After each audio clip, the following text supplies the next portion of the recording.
thoughts, views, and comments expressed by the hosts, guests, and callers on Beyond the Headlines are not necessarily those of management, ownership, or production unit of the Verizon Media Group. Beyond the Headlines is a production of ILTV Studios and cannot be reproduced or represented in part or entirety without express written permission of the Verizon Media Group. Beyond the Headlines is the intellectual property of the Verizon Media Group.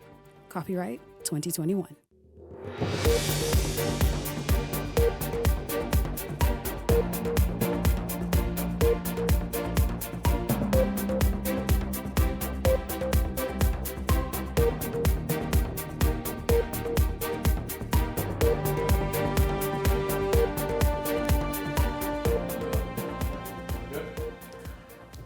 Straight ahead this evening, the PLP firming up its 2026 candidate slate this evening, ratifying 14 more persons, many of them incumbents. We go live at the headquarters this evening.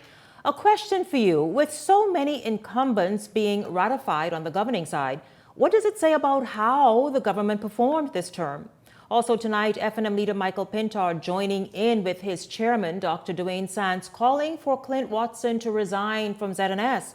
Tonight, are the reasons expressed legitimate?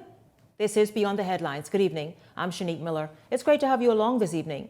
The governing Progressive Liberal Party continuing its re-election bid as the party ratifies another group of candidates as the 2026 general election is just months away. Linton Ritchie Jr. is live at PLP headquarters. We will go to Linton as soon as we can get them up from headquarters. But this evening, we're going to jump in right there. And joining me right now, my panelists, Adrian Francis, Cassius Stewart. Good evening to you. Of course, we'll have Leslie Miller joining us in just a couple of minutes. But welcome, gentlemen. Good evening to both of you. And it's good to have you both here this evening.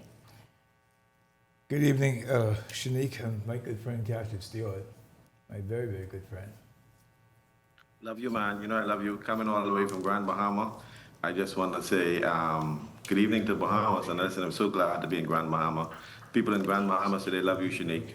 Oh, they absolutely do. I know they watch. Listen, hello to you, Grand Bahama. Grand Bahama watches the show like I mean, in groups. They love it. They discuss it. They speak with each other during the show, and then the following day they gather. And so Cassie, say hello to whomever it is that you see, because they truly like the show and they love watching the show. And I'm here rooting for them to be able to get some things going. And I imagine that they have a lot to share with the rest of the country very soon. It's exciting in Grand Bahama. Things are exciting up in Grand Bahama. So I've heard. I got a call earlier this just a couple of weeks ago, and I'm looking forward to sharing the good news. Cassius is getting a seat in Grand Bahama now. He's going to Grand Bahama for a seat. No, that's not what that's about. I am universal. I am universal. Listen, gentlemen. Let's bring it right back here, because tonight I'll tell you it's a lot happening on Farrington Road, and so let's jump right in, gentlemen. Of course, we see the Progressive Liberal Party ratifying 14 candidates this evening. Most of whom are incumbents.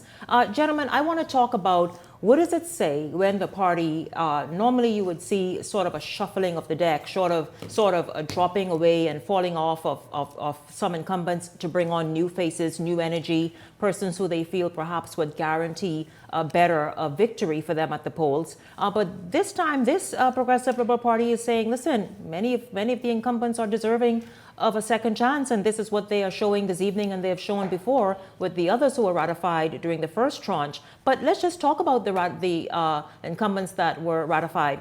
What does it say about the party and how they feel they've performed? Well, I think initially, if the party decides to re-ratify these same individuals, they may feel comfortable with the caliber of performance they had. I think, though, that there may be a disconnect between the candidates committee and the constituency association. I think there needs to be a stronger linkages between the two, because sometimes some of the individuals who are asking to be renominated, not qualified to be renominated because their performance is dismal. And so it hurts the party in the long run. And I know you want to say, oh, well, you've been with me for 5 years and I got you. Sometimes you got to cut, you got to shave. Even God himself said he prunes. Once you prune a tree, sometimes you cut off some of the dead leaf, you get new sprout. And so I think that hurts a political party in the long run, because you fail to shave off dead weight bring on new life so that you could get a new infusion of energy, direction for your party. And I think when you see over the last 5 years per se, if you were to look at the members of parliament, you look at cabinet ministers, you look at the performance of both FNM and PLP, and you said, what has they done on both sides? And then you grade from there.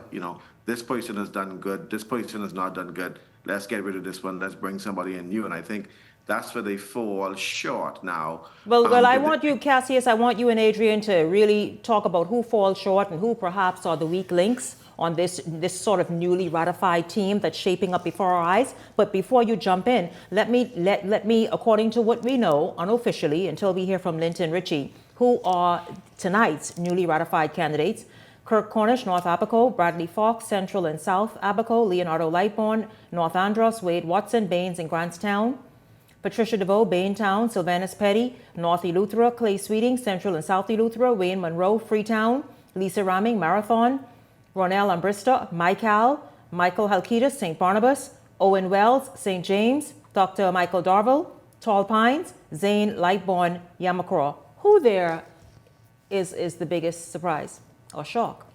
I don't know if there are really any surprise. I think over the last few weeks, you would have heard some pushback in Freetown.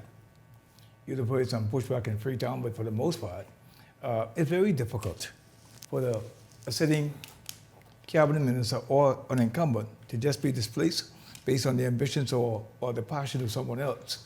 The challenge is, Wayne Monroe would have gotten probably most of the pushback over the last few weeks. The word is, and Cassius, I think, would have indicated this somewhat, to what extent the constituents and the constituency have in causing for someone to be ratified or nominated. Obviously, there's a small group of persons who will decide who the nominee would actually be. I told somebody the other day. So what are you saying, that the associations have no say, really? Hey, but Waste of time. They waste of time. But I want to know, but Cassius is a waste of time. Has Wayne Monroe gotten pushback? I've not heard it. I've not heard of any rumblings as far as he's concerned. There's been a lot of pushback for Monique Bowe in the constituent of Freetown. The association, for the most part, and I want to say this, I'm blindly, I think the association, for the most part, is the leader. And we take out of the real consideration who makes the decision when it comes to the nominee. The association can have a little bit of row and a little bit of contention. Cassius knows a little bit about the association. I can let Cassius expound on the association. But for the most part, you walking with the association if you're walking with the leader. The question, Cassius, is this. How much impact or how much say does the leader have and who? I asked the questions here, Adrian. Yeah, no, Let's go. Stay focused and answer. No, just strictly answer the questions. Because Cassius, who on the list that I read represent weak links that you all would feel? I don't have any weak links. I think when you look at Wayne Monroe and being from Camp Road and being there every day, I think he has an uphill battle to climb because the reports are not coming in good for him in terms of people who voted for him last election saying that they're not going to vote for him this election. So this is what you were hearing on the ground. Yeah. This is what I've been hearing, and still hearing. And so he has a lot of, I'm not sure outside of the immediate Sutton Street, Camp Road, St. James Road, that area. Outside of that area, I don't know. But the area that I'm familiar with, that polling division, he has a lot of work to do because that strong area, they have some issues with him. I'm not sure what he's done, what he did not do, but he has a lot of work to do because people say they don't want to vote for him no more. Who they say they're going to vote for, they don't know. They say they ain't say they vote for that. So it's really kind of up in the air where Freetown is more than likely to lean. If Freetown is a contentious constituency right now. It is one of those races to watch. Very much one that's contentious. And then they will tell you straight up that Wayne Monroe, Leslie Miller, who's on the show tonight, I know for certain he worked the grounds along with David and Ruby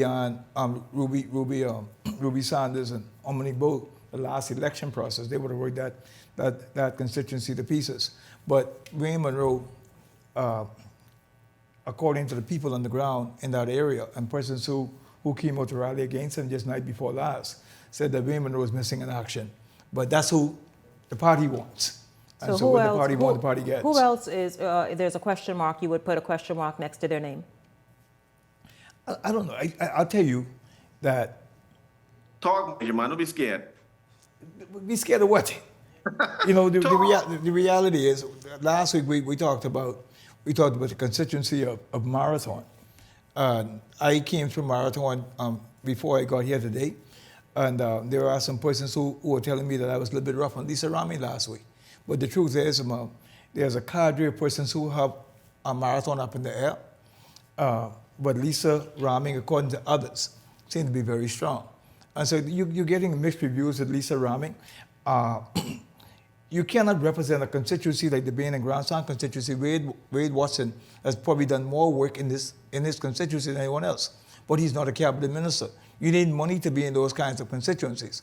And so Wade Watson, I think, is one of the better candidates going in, but those type of constituencies require persons who have power, who have access to the machinery. So you cannot, so there are some challenges in some of them, but Wade Watson, there are some constituencies that people would hold umbrage to. There's a constituency being represented again by Michael Okita. He didn't even win it the last time, but he's back again. Another strong candidate, I think, in the case of the PLP, the person who's running against him. Okay, well, we didn't. I wanted to go, guys. Let me know when we have the live team up and ready to go. I mentioned other incumbents. I said Kirk Cornish, Leonardo Lightborn, Wade Watson, Patricia DeVoe, Sylvanus Petty. But we have, there it is. We have Linton Ritchie right now. We will go to Linton Ritchie, who is live at PLP headquarters. You see behind him, obviously, supporters of various ratified candidates. Linton, good evening to you. Let's just hear what's happening right now.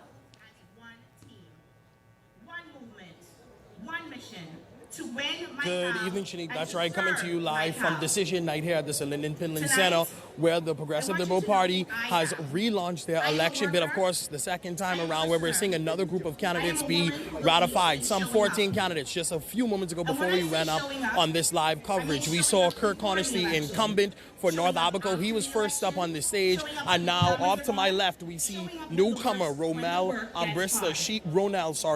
She's here for the Mycal constituency. She is the first newcomer to take the stage for tonight as she addressed scores of Progressive Liberal Party supporters as she continues to speak, and she's telling them about her plans for Mycal and what's to come as the constituency turns a new page ahead of the 2026 general election. Now, of course, once again, there were two candidates that take the stage already. That is Kirk Cornish and newcomer Ronell Ambrista. Now, we expect to see some 12 more candidates hit the stage tonight, more newcomers, some incumbents of some constituencies. That is Lisa Rami for Marathon. We will see Wayne Monroe for Freetown, Clay Sweeting. We'll see Sylvanus Petty. Some of the newcomers we expect to see tonight is Owen Wells and Bradley Fox. Now, of course, as you can see, the stage is set. The crowd is electrified with Progressive Liberal Party supporters as they are supporting their candidates for their respective constituencies,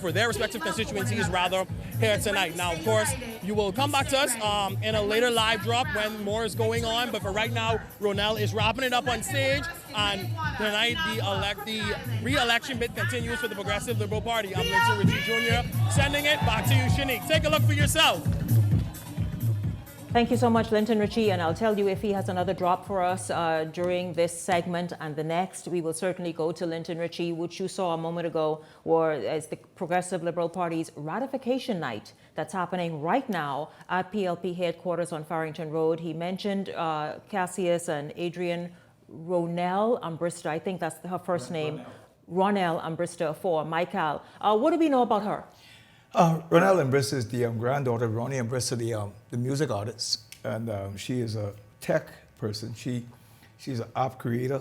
She's a computer digital producer. She's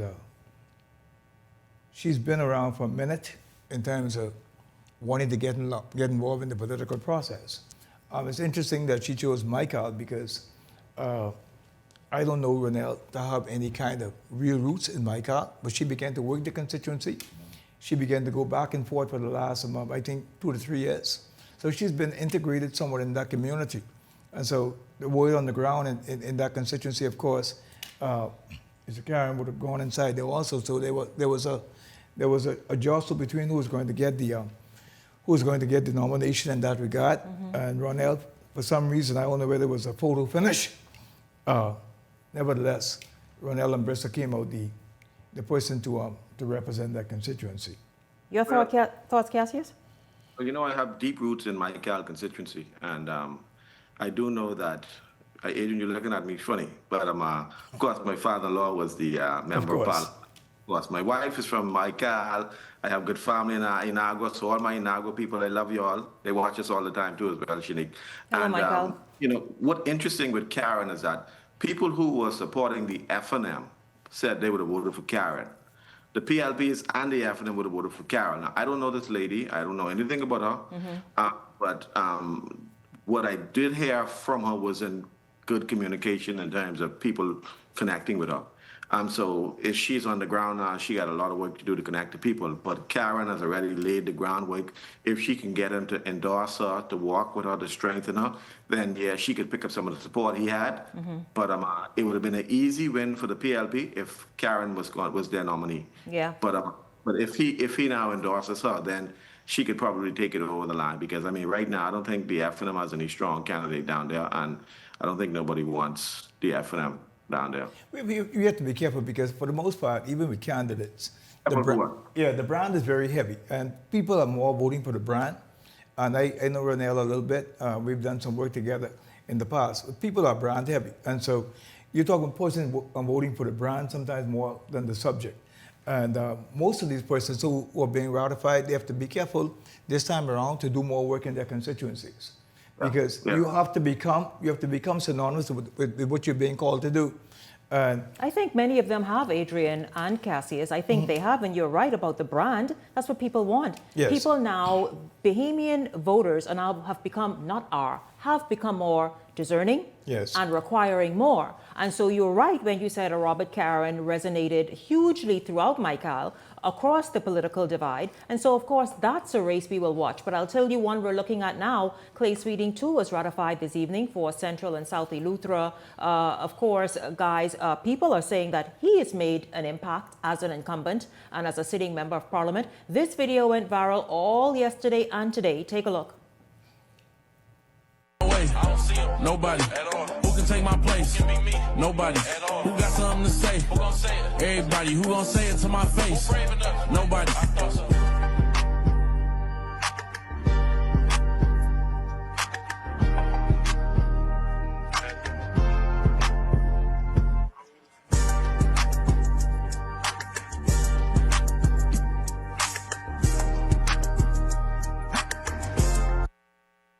There's that video, you all. Very entertaining way, just sort of giving a report card of what he's done this term. And what's happening there, though, is that is also the direction Bahamian politics has taken. It's followed the U.S., it's followed Andrew Holness in Jamaica. Social media will be the deciding factor, meaning your footprint on social media. Gentlemen, your thoughts on how Clay Sweeting laid out his performance this term? Let me speak, because I have an intimate knowledge of Central and South Eleuthera. That was supposed to be my seat, but anyway. Well, how is it supposed to be your seat? How it wasn't? How wasn't it your seat? How ended up not being your seat? You can't make this stuff up, man. You can't make this stuff up. But anyway, I mean, to be honest with you, Clay Sweeting will be very difficult to beat in Central and South Eleuthera, because I have not seen an MP since what do you name now? Done for Central and South Eleuthera that like Clay Sweeting has done. When you drive down to deep, all the way down South Eleuthera, all the roads are paved. I mean, when you go to Wims's Pike, you go all the way down to Bannerman. Down there looks very, very good. The deep South looks very, very good. It's the machinery, man. He is the machinery. But it doesn't matter. But he used the machinery to do what he's supposed to do. Yeah. And you can't beat him. I don't think no MP in the Progressive Liberal Party has done for their constituency that what Clay done for Eleuthera. Oh, that's huge. Well, listen, we will get into that. We will get into the performance of members of Parliament, obviously, from tonight until general election, and that's on both sides. That's really all across the board. But when we come back, we will shift to the Free National Movement. They are making some tall demands, you all. We're going to take a break and come back with more Beyond the Headlines right after this.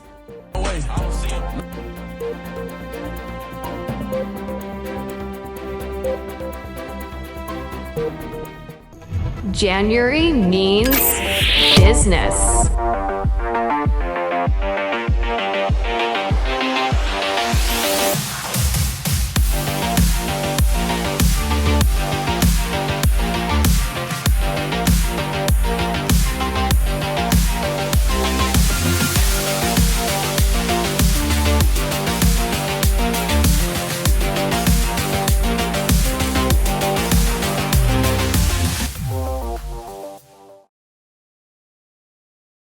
Welcome to Paradise Games, where exceptional service meets the ultimate gaming experience. Our dedicated team is here to make every visit a win. Now this is paradise. This is more than just a place to play. Now this is paradise. It's where excitement meets world-class service. Now this is paradise. Now this is paradise. Come, experience it for yourself. Now this is paradise. Comfort Suites Paradise Island is the best kept secret in the Bahamas. Located directly next door to the Atlantis Resort, you'll receive all the privileges of an Atlantis guest with all the benefits of a Comfort Suite stay. Enjoy everything Atlantis has to offer, including Aquaventure Water Park, plus all the amenities of Comfort Suites. Free Wi-Fi, free breakfast daily, and kids stay, play, and eat free. Visit ComfortSuitesPI.com. Okay, guys, this is what we doing today. We training for the bounce back. This $150K payday. Y'all ready? Yes. Y'all sweating today. Give me a 2-ball. 10. Give me another 2-ball. 15. You spin, right? It don't look so. It's 10K. Name these games after me. Food Dragon. Food Dragon. Cinema Classic. Cinema Classic. Yeah. Put that parlay in. Put that in. You know, Jalen Bronson disappointed us last time. You want to walk for this or you want to run for this? Good pace. Good pace. Not too much water. Hit it down. Let's go. It's the Bounce Back 150K payday. Big wins for 10 weeks straight. 15K every week. 10K to a lucky winner. Visit islandluck.com for more info. Island Luck. Winners live here. This segment is brought to you by EV Motors Fleet Sales Division. For 2026 commercial vehicles, call 821-2403 today.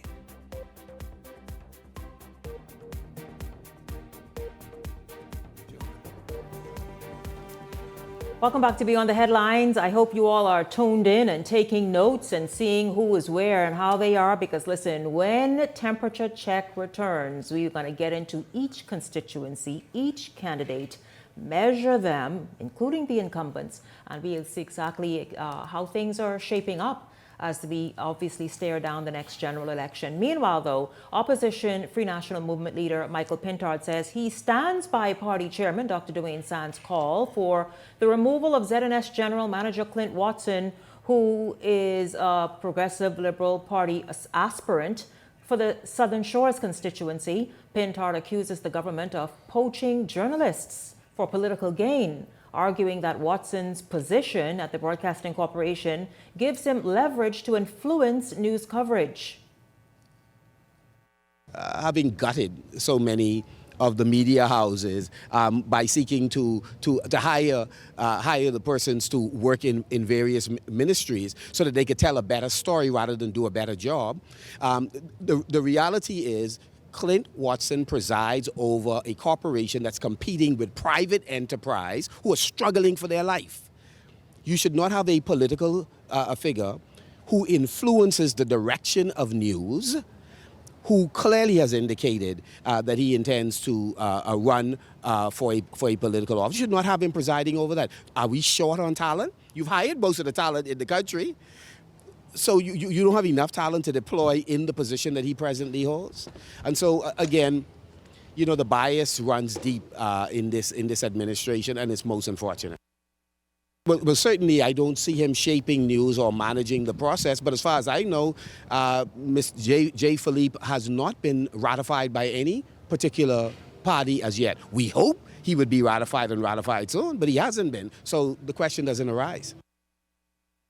don't think he's... Gentlemen, welcome back, Adrian, Francis, and Cassius Stewart. Let's just get into the coverage at ZNS and to see, obviously, the Free National Movement feels as, listen, Clint Watson is now a divisive figure, I guess, politically, and he should not be sitting at the helm because he can certainly, of course, steer and craft the message to suit what his political leaning is. But have you all perhaps watched ZNS? Is there an obvious bias that is shown? I got to get in this one simply because ZNS is my bedrock. That's my foundation.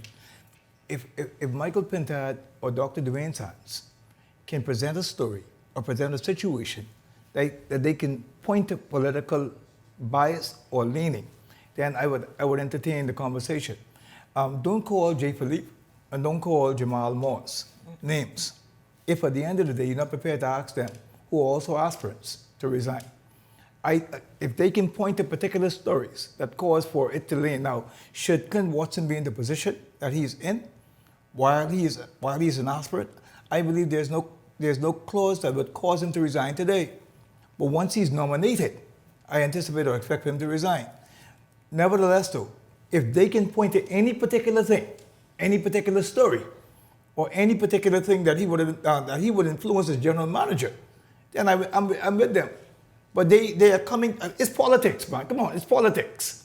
You are saying straight up that you're presenting the political bias because you have to be able to point to something that says directly, here's a story where the PLP would have gotten some balance, some bias, or some leverage. Now, if you can point to that, I think it levels the playing field. Your thoughts, Cassius? What we're saying is the difference between two leaders. One is a leader and one is a leader wannabe. The Progressive Liberal Party, Brave Davis, was smart enough to go after talent, and he took all those talent, whether they're reporters, journalists, and he wanted them to be on his side. So what he did was he hired them. That's being smart. The FNM, instead of bringing people in, you all run people away. You all want to have your exclusive club, and so you're getting mad because Brave was smart enough to go after the talent, to bring talent into his party so that he could win. You run all the talent from your party, now you lose and you're mad. So it's just a difference in leadership. One was smart, one was dumb. And so obviously the FNM was dumb in that they ran all of the people from their party. And Brave went after all of the reporters, and we saw that he went after all the reporters, the journalists, all the people who he thought can bring value to his organization to help heighten his cause. That's being smart. And so you look at it and saying, oh, that's not fair. What's not fair about it? You know, because when the United States took over Germany in the Second World War, whilst Russia went after the land, the United States went after the talent. They took all the talent and took it back to America. That's how America became great, because all of the German talent. What Brave did was he went after all of the journalists, all of the reporters, and he brought them into the PLP. That's why the PLP is going to win the next election. Well, I can't mind Cassius. He caused me to be fired from ZNS the last time. I got fired because of Cassius the last time. You always blame me for being fired. You get fired because you get fired. So I can't Listen, I'll tell you, the Free National Movement still on the FNM, because we looked at we started this evening show with ratification at PLP headquarters. Well, the Free National Movement too is vetting candidates and checking their list and checking it twice. Isn't that what they say about Sana? Yes. But this is what they're doing, though. There was a meeting this week, and still no word, though, on whose name will appear on the ballot for the Free National Movement in the Central Mangrove Key and South Andros constituency, following a heavily attended Constituency Association meeting this week. The main contenders, Julian Gibson and Brooke Green. A poll was reportedly taken at the meeting, and according to sources, Gibson emerged as the frontrunner. Photos obtained by Eyewitness News show a jam-packed meeting with Constituency Association members spilling outside that building. Voice recordings from the meeting capture party leader Pintard urging party members to remain united as the party moves forward. Well, there you go, Julian Gibson, another ZNS man.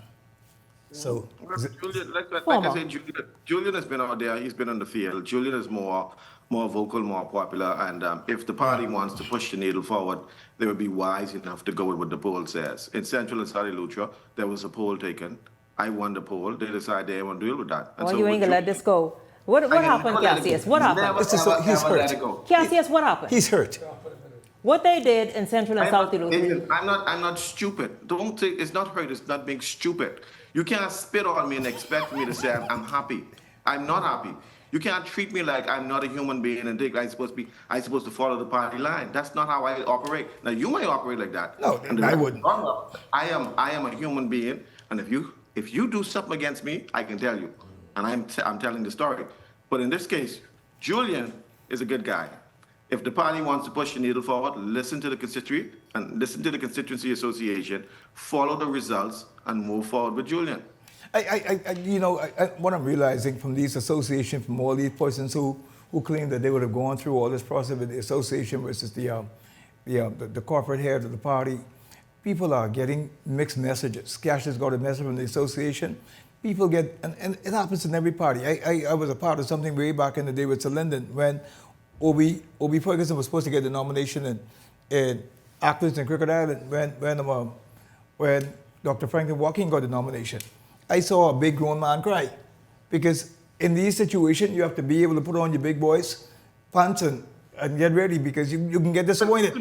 But that doesn't mean that people shouldn't express their disappointment. Yeah, I'm not express referring to Cassius and what he is now expressing is he disappointed? via his aspirations to be the FNM's standard bearer in Central and South Duluth. I don't mean that. I'm just saying in general, you say a big man cry. Well, that big man got in his feelings because the people obviously gave support and it didn't happen, But we're in a different era now. We're in an era now where I guess people are now awakened to realities, and so you don't jick people and say you can go here, you can go here. We don't want you no more. You have to treat people with dignity. Remember, everybody who offers themselves as a candidate is offering themselves. So you respect the fact that they're offering themselves. They're bringing their talent, they're bringing their resources, they're bringing their families, and so you don't treat people like they are not human beings. They don't have feelings. And when I tell you no, that you can't do this, that you must suck it up and join the party line. There are people I'm not built that way. And there's a lot of people who are not built that way. And so you can't treat people with disrespect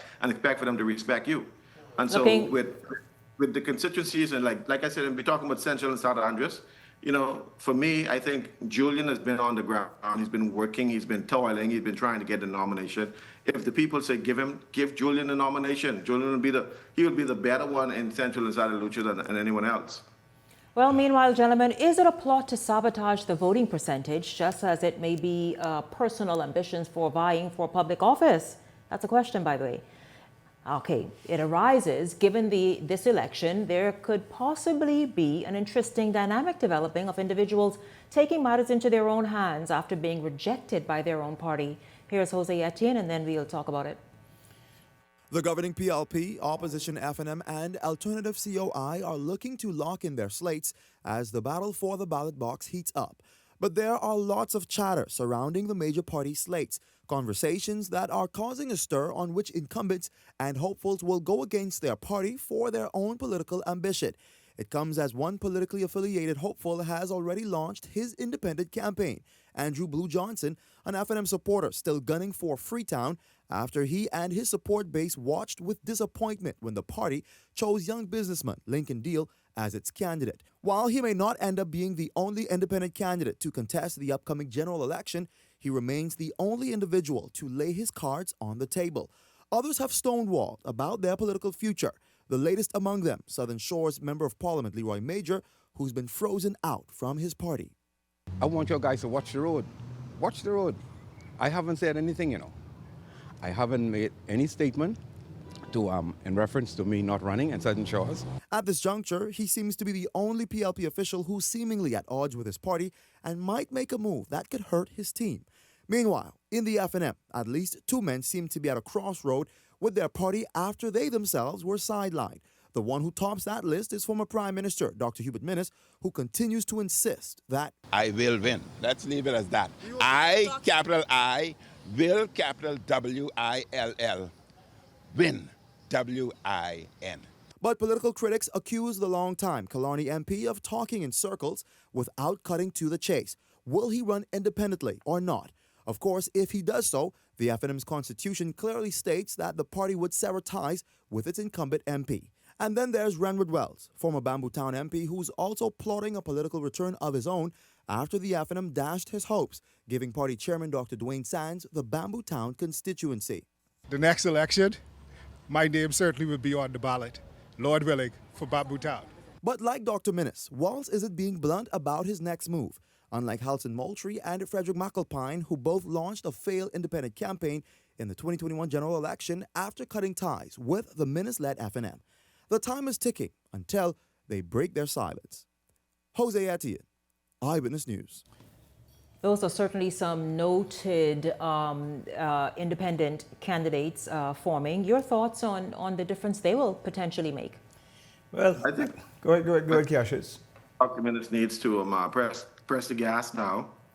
Whatever he's planning, his group of people is planning, they need to begin to now move, because I think the temperature is now heating up in the election, and so that team of people that he's coming out with, remember, Dr. Minnis, if he comes out with a sensible team of people, he could still attract a lot of people, because the FNM and the PLP is fighting against voter apathy. There are 68,000 people who did not vote in the last election. 68,000 did not vote. 65,000 voted for the PLP and 45,000 voted for the FNM. The 68,000 who did not vote, sitting at home watching this TV now saying, who the hell I gonna vote for? And they're looking for something new. They don't want this one, they don't want that one. So both the FNM and the PLP fighting against voter apathy, because people are tired. So who the 68,000 gonna vote for? I don't know. Adrian, quickly. Well, I don't see the independent coming through. The Bahamas have a history. There's a Cougars and Colonels country, man. This is the Saxons and Valley Boys country. And I'm too old to believe now that I can independent.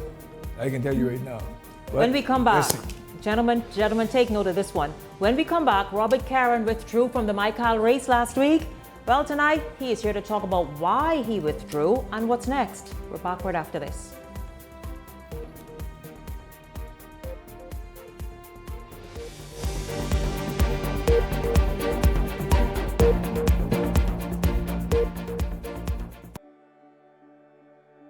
We have to be mindful that as much as we want touristic development, what impacts the fisheries? Over-coastal development, destruction of mangroves, overzealousness of the industry. We have a new movement called do-it-yourself fishing. That is anglers who come to the Bahamas, they don't engage in hiring a guide. Because of this approach, you are going to have people who are going to exhaust the resources. This is an industry that's preserved. It should be for Bahamian guides only. We have the DIYs coming in here and they're destroying our flats. We try not to overfish certain areas, so we'll fish a certain area and we'll back off for a while because we don't want the fish to feel too much pressure. It's not just using the buzzwords of the environment and the ecology. The tourists can be educated that the more you support local ownership, people are doing it obviously the right way, the more the economic circulation in the communities. I think the most critical thing is accountability, and that accountability by way of legislation, both the Act and regulations to govern fly fishing in the Commonwealth of the Bahamas. I look at conservation efforts and the regulation that I've seen to protect the industry that's in the developed world. All of those jurisdictions have implemented strong regulation to protect their fisheries. We are way behind, but we do have a movement and a consciousness. We know where we need to be. Those are our resources, and we have to make an exerted effort to protect it because that's the only gift that we have been given. And if we don't protect that, then we lose everything. Building the lodge, I understood clearly the mission to continue what my father started. From this lodge, it has served as the headquarters. We finally got legislation passed in 2016, and it legitimized the guiding profession. We pushed to get the program established into BAMSI in the training of the next generation of guides, but it extends way beyond that. We need more Bahamians in the industry who are doing the research to provide the information to the industry, that is to fishermen and to everybody who benefits from the resources. We don't know the resources in this country. We grew up just hearing about sun, sand, and sea. It is going to be through education and awareness, whether it's within our schools, whether it's in our communities, to conserve the environment, that is going to sustain the fly fishing industry. Well, the future of fly fishing in the company, I think fly fishing is a very, very unique spot. I think it's going to get better because the guides are now being all certified. They're all getting proper knowledge of handling and how to run the whole system. If you're a youngster and you want to get into this, it's a job like any other job. You got to live it. You got to love it. Young entrepreneurs coming in, you want that kind of interest, you want that kind of drive and desire. You want to carry that. You want to become the product.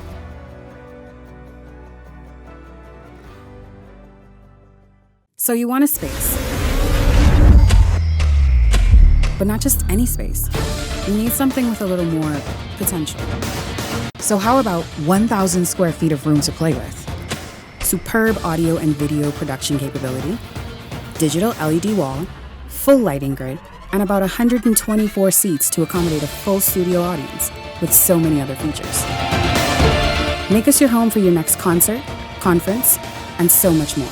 Honestly, the possibilities are endless. Here at ILTV Studios, we'd love to bring your next event to life. So what do you say? Do you want our space?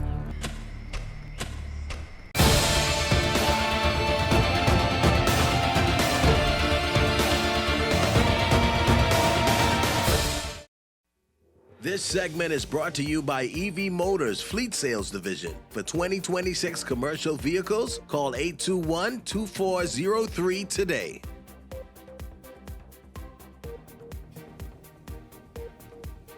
Welcome back to Beyond the Headlines. It's good to have you all tuned in. Well, of course, you heard me teased as I went into the break. Robert Karen, Depute Karen, is here. He made headlines last week when he withdrew. No one expected it, I don't think.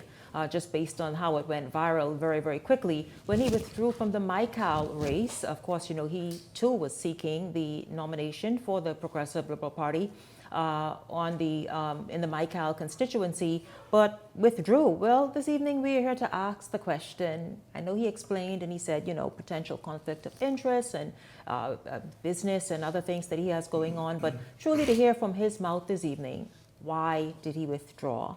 Also, Leslie Miller is here in this segment with him, so we'll see exactly how that all works out. And so, gentlemen, good evening to both of you. It's good to have you both here. Hi, Shanique. How are you? Good evening. Good evening. It's a pleasure to be here.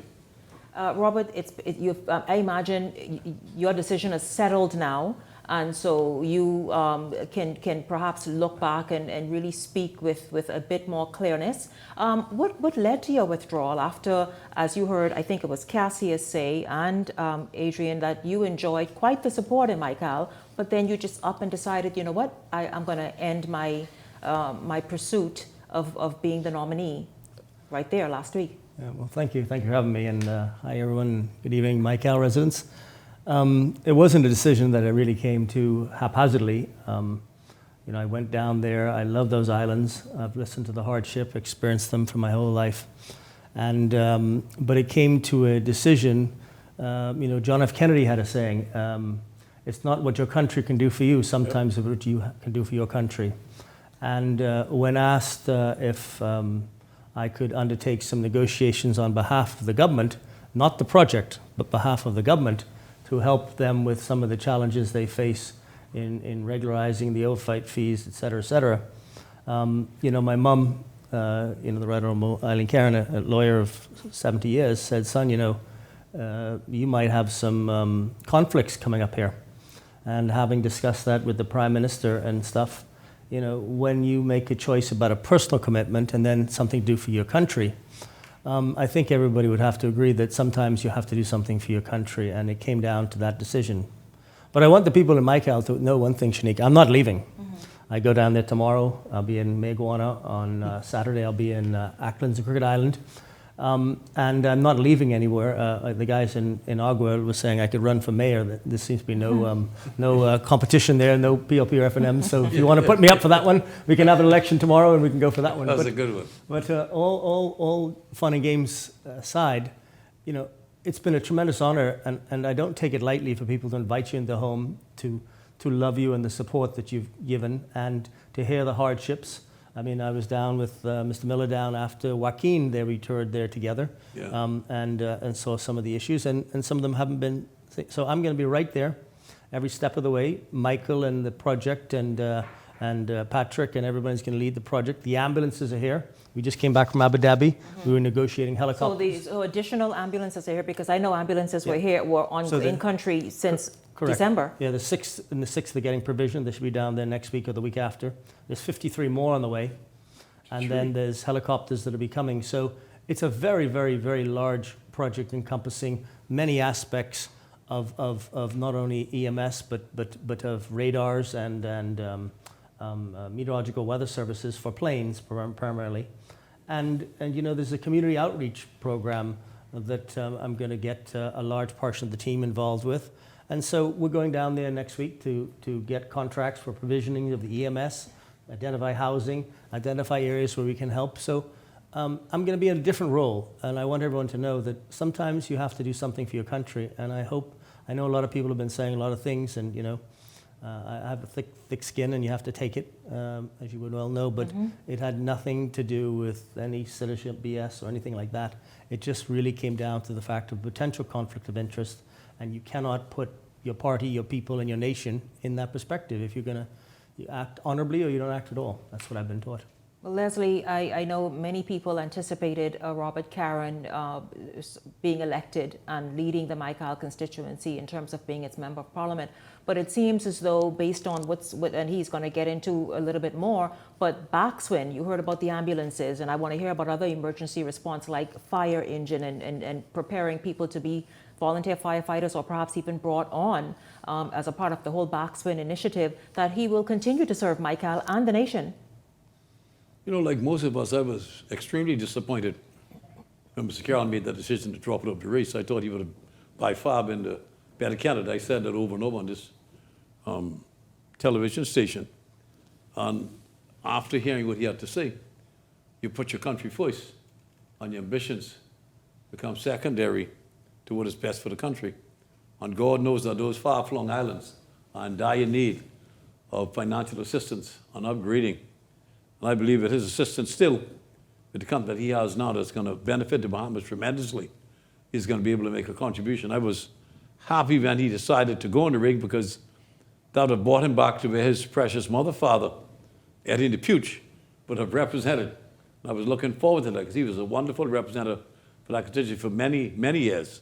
I wanted the name to carry on into the next generation and the next. It didn't happen, but you don't know what the future holds. We trust that the contributions he's making now will help Bahamians from every walk of life. And we look forward to working very closely with him, getting that done.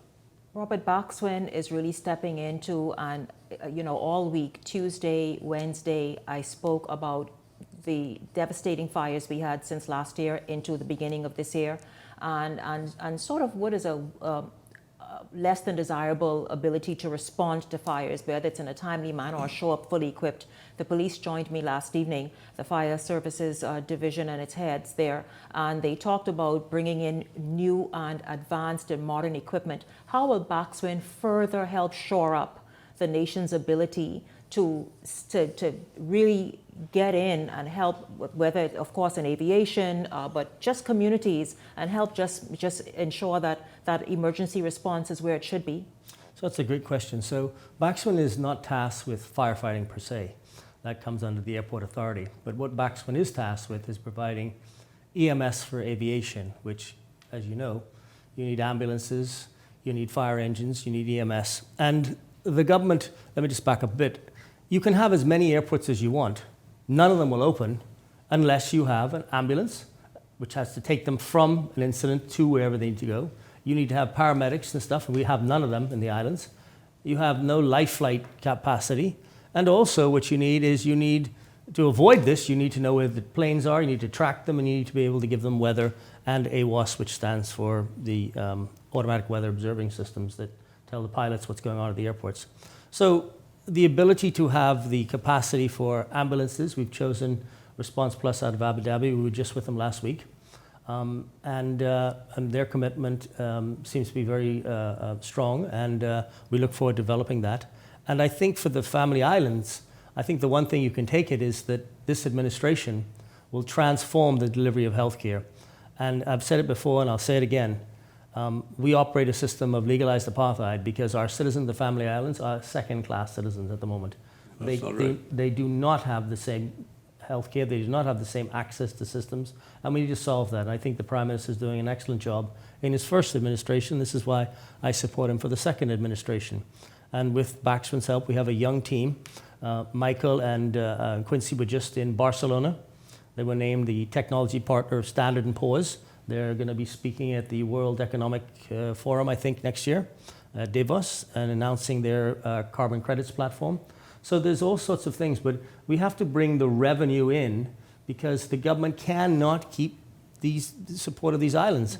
And this is why, while my role may change, and I know there are a lot of people who are disappointed, I want you to be hope. You can't, I always said that you can't hope for change, you have to vote for change. But in this case, I'm not leaving you. So there is no, I want to say there should not be disappointment, although obviously I would have loved to carry on at the moment. My grandfather brought marijuana in, my other uncle Bernard represented Nagua, and my other uncle Eugene represented Acklands Crooked Island. So I'm not leaving anywhere, I'll be down there, and I'll be helping out when and as I'm able. I know that you're pretty excited because you said things are about to really get moving now in terms of Paxwin and all its various arms and what's going to happen there. When it comes to Michael, though, somewhere that you are quite fond of, you grew up visiting there with your grandfather and your uncles. What other specific needs are outstanding on those islands that you are, through Paxwin, prepared to address? Well, I think one of the needs is that, well, let me just say the needs are many and they've been, haven't been as best represented as they can, been long suffering. So in many of the areas we don't have banking. That's the problem. There has to be a universal Bill of Rights where you can have banking because you can't have life, liberty and happiness without having an access to an account. You have no laundries, you have no daycares, you have no pharmacies, you have no food stores. So settle that aside. I think the one thing that Baxman can do is give Bahamians opportunity and hope. You just don't, everybody wants a government job. Well, with the greatest respect, down there, that's a dead end. We need to get private enterprise to train them, to retrain them, to get them to believe in themselves, and so that they're not dependent on the government, they're actually the champion of their own destiny. And I think that's the thing that we can do. And Baxman's going to have provisioning services. It's going to have cooks. It's going to have housekeepers. It's going to have transportation. We're about to go down to Michael tomorrow with my good friend Vince Curley. He's going to be announcing his port, so we're going to I'm going to help him with the town hall meeting down there. Michael and the team is going down there. A big port for marijuana that could really transform the whole areas. We need to talk about airlines and airlift out of the Turks and Caicos. And why is it that if I want to go from Acklands to Meguana or Nagua, I got to fly 485 miles in the wrong direction overnight and come back? It's 2026. Come on. I mean, this just can't happen. And that's what I hope to be able to change. I shouldn't say we hope to be able to change. Well, I'll tell you, we certainly look forward to speaking, much, because this is historic for the country. It's obviously something that we will see just roll out incrementally, and it's something that is needed in the nation. Leslie, I want to shift gears very quickly because I know that you kind of walked in at the top of the show, but we talked about the ratification that took place this evening at Sir Lyndon Pindling building, PLP headquarters. Who was most exciting for you to see ratified tonight? Everybody's in a very festive mood. We have a hell of a crowd. I was mildly surprised, very surprised, in fact, at the temperature that's down there. Everybody's enthused and in election mood, which is coming very shortly.